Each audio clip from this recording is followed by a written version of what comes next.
So we are on our way to go meet up with Bende and the Concrete Lions. We're starting a little web series here, calling it Saturated Sundays. In short, in one sentence, what we do is we hang out with musicians. I'm hanging out with my former Carl, and we're gonna go meet up with him and just enjoy the day, see what happens. Good for the homies. Now I need to get rid of this hat though, I realized. You're on an expedition, man. I came prepared for sun, dude, because I was like, okay, even brought sun cream. And I was like, African safari. Yeah, dude. We've got Ben in front of us. Behind us we've got Alex and Dylan Burns. We're gonna go have a quick little acoustic session at Ben's place.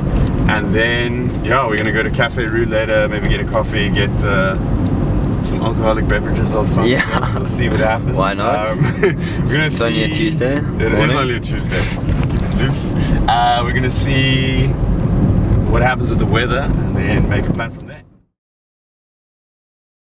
Where the band started is at Varsity at Stellenbosch. First with we got held together with some Afrikaans guys from Spookwolf, and we learned a lot from them. But then their band got a bit too busy, and we needed other oaks, which when we came in. These are the Burns brothers. Burns brothers. Yeah. But the band's done tremendously better since these guys came in. I think they added a good No, it was really a good thing that you guys joined. It was nice. But it was funny with at Up the Creek 3 days ago. We played straight after Spookful. Oh really?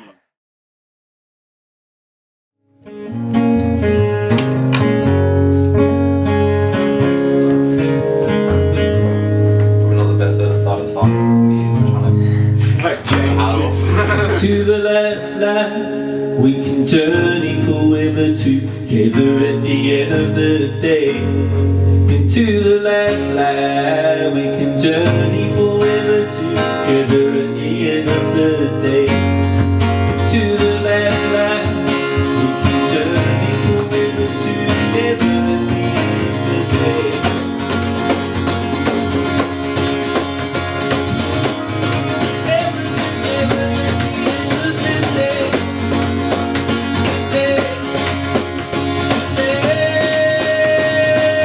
We can journey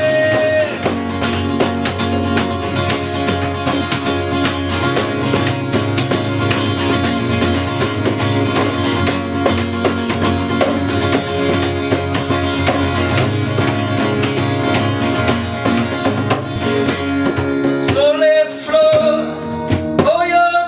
together in the end of the day.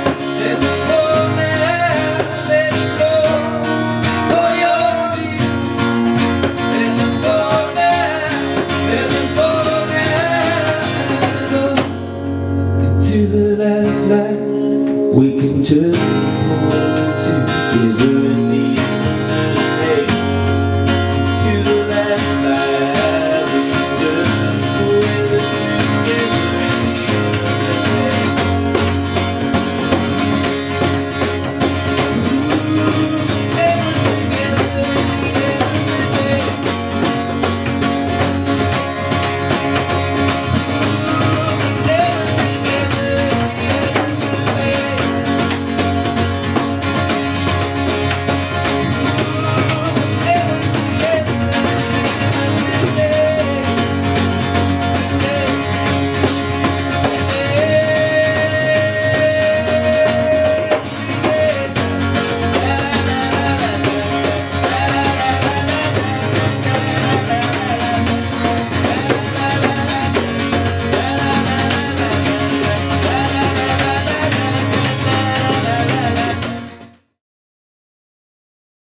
down the coast to the land below. first class carriages. Oh, I guess we join if we weren't their jobs. But on this train, we bound for nowhere. The toilet goes, we must be far behind. So let's stand by, be free like the horses. Let's stand by for the end of the line.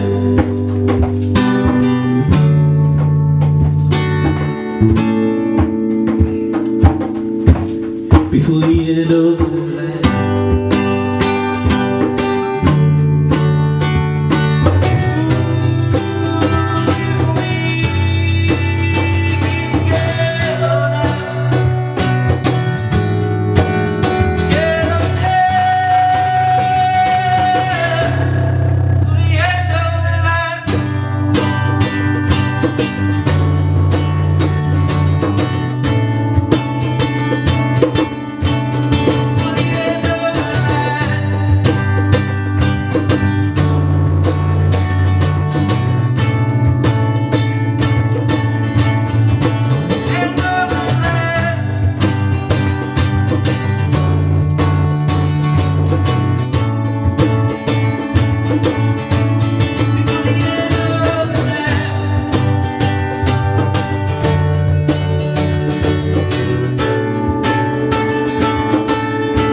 Coffees all around. Jumps on stage sometimes. Thanks so much. Thank you. The other vocalist. Cafe Roux, chilling, having coffee and stuff. We were talking about it earlier. You said like Cafe Roux is kind of where the band kind of started with songs and then grew out of there. How did that relationship start? Like, how did you even like, yeah, how did that happen? Well, we started Ongs and myself as a duo, and we did the Sunday sessions here. So it was playing a lot of covers and improvising a bit. Yeah. Finding one's voice, finding one's tune, music in a way. And one has to do that. It's a bit of an apprenticeship experience, just playing those kind of gigs. And this is a venue that's on my doorstep, and I'm lucky to have had that really in the center of my sphere. Yeah. And I thank Lindy, the owner, and Deo, the manager, and a great team here that really supports music, local musicians. Started out like that, and gradually grew from there. Yeah. It's a little cappuccino moustache. Yeah, I got that on camera. Yes, please. Gotta get it. That's amazing. And then when did you start? Because you made Ongs like a while ago. But how long ago was that? We began playing probably around 2015.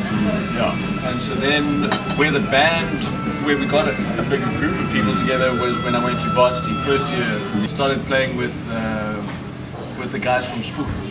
So Donnie, Albert, and Moscow, 3 of them, and that's when the group, I think, began to become a proper band.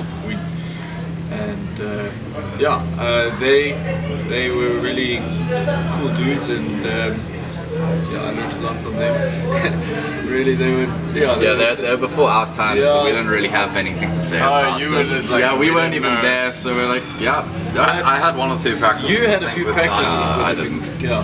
So when did you guys jump off? With Moscow. Did you get involved? I don't know about Alex specifically. I joined before didn't join. Yeah. Actually when Moscow left it. Yeah. And then Daniel was still around for a little bit. And then basically Ben asked me if I would be keen to help him record Easy Love. Yeah. It wasn't even like the thought about, being the drummer in the band wasn't It's even just there actually yet. for the recording. It was just for that recording, and then That's how it started. kind of clicked really well. But I knew Ben from like grade 1 already. Back in the day, we used to jam every now and then. And we played actually in a high school band, like in grade 8, nice. grade 8 and 9. I was just playing basic chords. Started a band for and talent. there were 2 female vocalists, and he was drumming. So I wasn't even really singing there. I was just jamming guitar because I was learning at that time. I'd done violin before and picked up guitar at that stage, and then it was fun. I used to play at your house. After that, I just looked for mates, really good friends. I didn't look actually for long. I just wanted good mates, Yeah, that share kind of common goal, common motivation, and these guys are both talented musicians, and I'm very lucky to have them. But they're first of all good friends. And I think that really makes a group, is if you can have a bit of obviously there's always a bit of It makes the awkward waiting periods a lot better if you can talk to each other. there's always things that crop up in traveling and stuff, like one guy messes up the directions, or one guy Reverses into forgets. Yeah, exactly, that was me. Or closes the boot with the keys in it. Like, That was and the car's numerous locked. times. we got to talk about the reverse. When did that happen? How did that happen? The best is the Opikopi experience, you should tell. What happened at Opikopi? That was our very first festival. So we got booked for Opikopi, we were very excited, and we arrived in Joburg. Their dad met us there and gave us a big prep talk and gave us a map with specific directions to Opikopi, which is in the northwest there. And he said, don't go N1. He said, don't go N1. And then I thought I'd be clever because I had a friend who was there already, and I was like, oh fuck this, I don't need my dad's directions, I can do this. Trying to prove to him. And then I asked my friend to drop me a pin from where he was. So we were using maps, and we ended up driving to like Limpopo. It was like 8 hours the wrong way. So basically, when we got to Limpopo, there was a dude cutting like bushes on the side of the road. We were on like a long dirt road in some middle of nowhere. We didn't really know signs up saying anti-poaching something. So like, we asked this guy, hey, is this where Opikopi is? And he just turned around and he looked at me and he's like, Opikopi? No, we were like, no, we're not here. And then check the map again, realized. This was in the bush, man.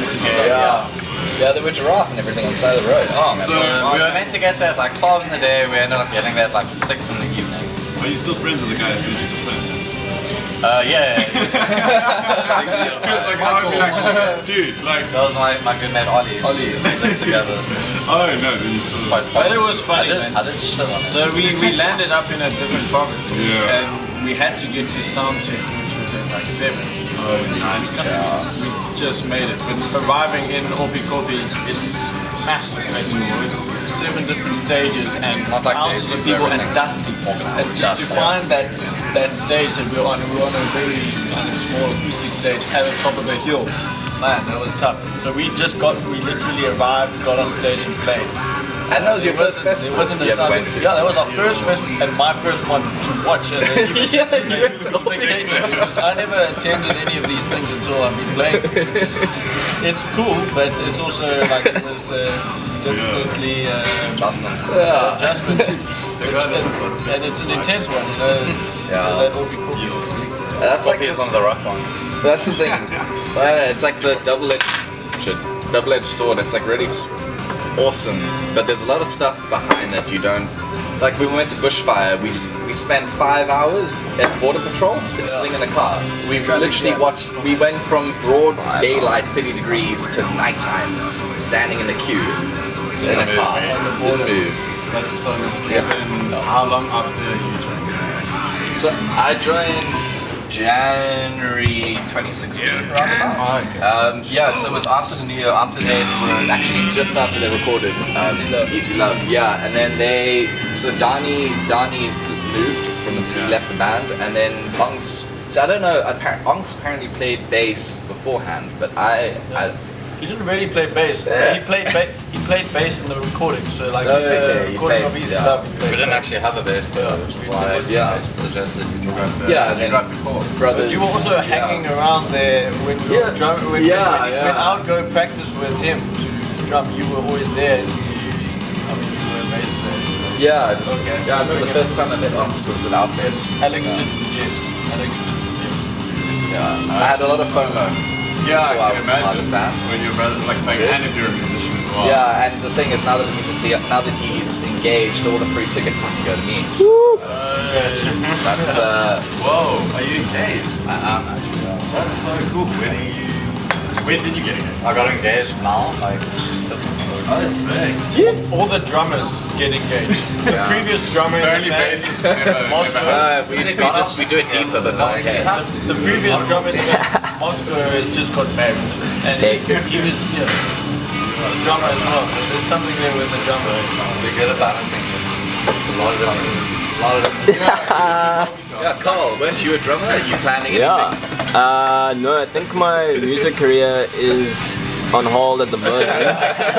You put it on hold at the moment. Yeah. That's your big question.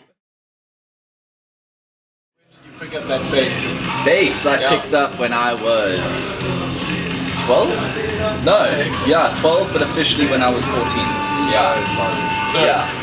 and then Alex, when did you start playing drums? To be honest, I can't actually really remember my first time playing drums. I was so young. My dad's a drummer, so he pretty much I think he tried to get me and Dylan both into drumming as kids, and I guess I was the one he kind of took to. His dad's a very good drummer, and the cameraman knows that he's speaking. Yes. Yeah, I saw a great show Alex at the show. in Stellenbosch. Yeah. Stellenbosch show. Race party, right? So music in my family has always been. So I think I probably started learning the drums from my dad when I was like 4, and then properly got into it. The thing is, I never really had lessons until I was maybe 13. Firstly, how did you learn? Like, What happened in a way when these two joined, or the recording of Easy Love? Well, you joined a bit afterwards, but it's that song, it's the Easy Love song.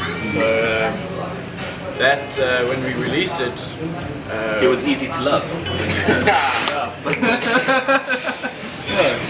Is it too loud?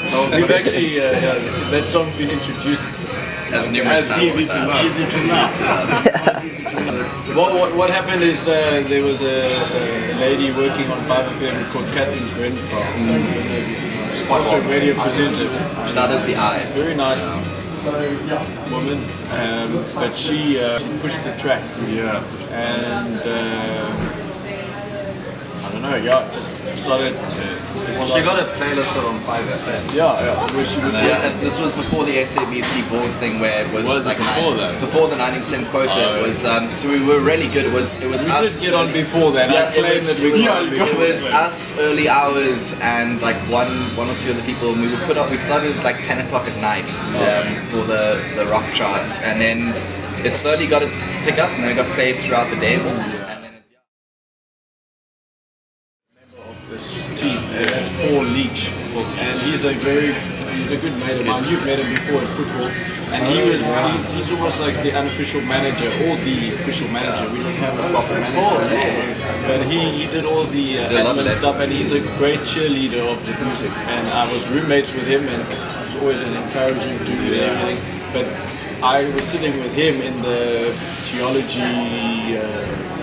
lab at night, and we were thinking, okay, we've got this recording of Easy Love, who can we send it to? Because we want to try and get onto radio and stuff. We had never previously thought of doing that. And he went onto the 5FM website and we sent it to Catherine because we saw her email address there. Oh, I see. And she responded saying, yeah, this is nice. I'm going to try work it. And it was lucky that it did. So thanks to 5FM for playing the song. And then we got a lot of festivals after that. Yeah, and then blows up the radio. Leapfrog into other smaller stations. Yeah, if I can have one question. How do you guys coordinate? So obviously Alex studies in Rhodes and you study at Stellies and he studies at UCT. So like how do you coordinate like playing a show together? Yeah, that's a bit of a Very badly. We don't practice often. Like we practice quite minimally. Yeah. And maybe that's a bad thing and maybe that's a good thing because I think it's not bad. It's not bad because there's a sense of rawness and authenticity on stage. And like sometimes, yes, after show we can all agree that we should have practiced a bit more. It's like going on your favorite road trip reunion. You know where you're going. We know where we're going with the song, but you don't know what it's going to be like until you get there. And that's kind of what it comes on. And it's things have actually come, like gems have come out of that sort of stuff. Songs have evolved within the live set. I think that's been the focus of the project in the last 2 years from the start. Has been developing the live set and making it strong. So at the moment I can say we're sitting and looking back, I can say that I'm quite proud of where we are on stage. Where we're not strong at the moment is maybe the digital side of things and marketing and the business machine of the music. But that is something that we can now step into and be a bit more selective on doing certain shows. Do shows that are worth doing. Realize like I know a lot of people in the Cape Town music industry, and like the reality is all of them are either studying or working and doing all have a day job. So it's like, how are you guys finding that like you can make money where like if we wanted to make a living off of this, it would be possible? Or is it is possible to make a living off music at I think our current status of the project. You do earn a little bit of money from your shows and that, but it's in a 4-piece project. It's not enough to be self-sufficient. Music creation doesn't take up time. Honestly, for me, it doesn't. Like writing songs doesn't take up time for me. It honestly comes like in an organic kind of way. I hate to use that word. Organic sounds stupid, but it does. You know, like it doesn't take up time. And so during the day, actually you want to be busy, otherwise I think that's when musicians or artists, creatives get into trouble. When they're not busy or doing things that activate their mind. It's a bit of a pity we don't have Onks here because I mean like then so the three of us we're luckily enough we can afford the lifestyle of a South African fledgling musician a bit better, but Onks is in his mid-30s with his family, and he's got a lot different. I mean, I've always felt a bit too personal to ask him directly, but I'd love to know how he makes it work. Yeah, because he's been hustling for a long time, and he's never really had the great return that he. And he's been a rock in this project. He's been a glue. He's really been there. And he's like in live shows. He's a crazy man. He's a very fun at live shows. He's got soul. He's definitely got a lot of character in the band. I had to ask because like I feel like, at least for me, having worked a little bit in like radio and stuff, there's kind of an expectation where it's like, cool, Bend in the Concrete Lines, big South African band now. It's like, I don't know. We're getting big. I mean, not big. A big like one of SA's like fastest up and coming. Just take the praise, just let it happen. Yeah, you were number 1 on 5FM. So. Yeah, exactly. And you on Texan City's top 20 EPs and albums of last year. That's actually very sick. Yeah, number 9, like that's rad. So people are like, oh, cool, big band, and then like often like guys will be like, cool, we can use them for this, and I'm like, dude, they don't make money. You see, again, we were talking about the the different industry kind of sizes. So if we had a single that did well in Germany or France, those are music economies that are termed ripple music economies. Yeah. So if you have something that charts in Germany, traditionally it will do well in the east of Europe. Like it will chart across the east European circuit. Even down here. Yeah, France, that's normally a Western European circuit that where it will chart. America, obviously that's the biggest music ripple economy. And the artists that live in these zones or able to get stuff that does well in these zones make big money. You're all studying, so what year are you in now currently? All in our final years, yeah. Except for us. So then I'm assuming. He wants to be a truck driver. He wants to be a different thing each year. Really? He's always a musician, but the truck driver this year, last year was a tour guide. So then I'm assuming that the plan is like, get 2018, kind of do the same thing, build up the marketing, and then 2019, like Really come and take it on the road. and like push. That would be so. That'd be Probably, sick. I mean, I would dig to in 2019 just tour as much as possible and play as many gigs and just pump the music big time. So like this year, well, like we've been talking, we just want to do like get the videos out there on YouTube, get the online content going. So that Hopefully this will help a little. We've got to the people watching, we haven't got much on YouTube. If you want to hear our music, unfortunately, you must go to iTunes at the moment. The EP is like, while we did it, it's a halfway point to an album. Yeah. The album, the first album, I want to release when this band is at a level where there's a audience, big audience to receive that album, that first album. Because I think a first album is an important Milestone. milestone. Exactly. Yeah, on the 10th of March at Cafe Roux in Noordhoek. okay. If you want to see where it was interviewed, come here. 10th of March. 10th of March. We're going to be rocking the roof. Yeah, it's a super nice spot. I'm genuinely gonna try. I must try and make it here. Ben's been trying to convince me. He's convinced me. This is the Shire. This is the Shire. That looks a lovely place. It literally is the Shire. They should have filmed it. Back in the car now. We've gone to Cafe Roux. We've had a little morning acoustic session. Yeah. Now the plan is, the rain has cleared up, fortunately, or unfortunately, probably unfortunately. Good for our drought. Yeah. Drought. But we're gonna go hike a little bit. We're going back now to Noordhoek Beach.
Saying you scratching. No, I'm saying your arm looks flippin' weird. His arm. Party trick, do your party trick. Oh! best. Oh, that's hectic. That's gonna get us into money.